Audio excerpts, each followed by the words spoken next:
सावन के महीना जब से आइल बाटे लोगवा हो तबे जाइल बाटे सबे लेके जाता देखा खाने पे कमर बोल बम बोले सब बढ़ेला पावर।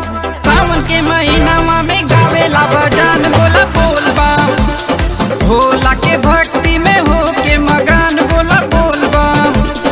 सावन महीना में गावेला भजन बोले बोल बम।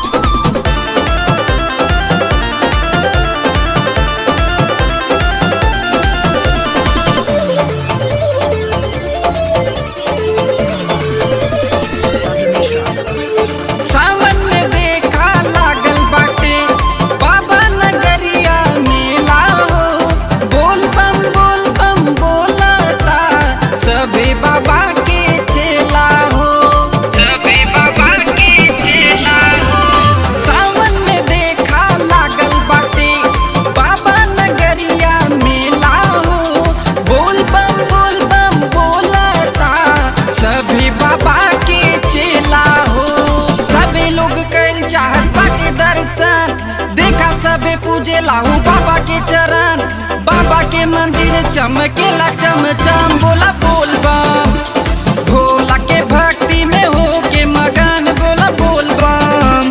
सावन महीना में गावेला भजन बोला बोल बम।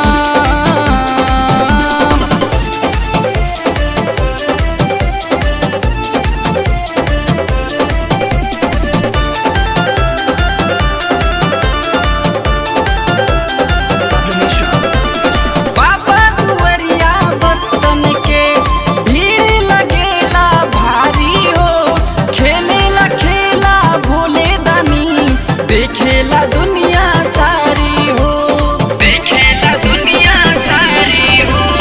बाबा दुआरिया भक्तन के भीड़ लगेला भारी हो खेलेला खेला भोले दानी देखेला दुनिया सारी हो।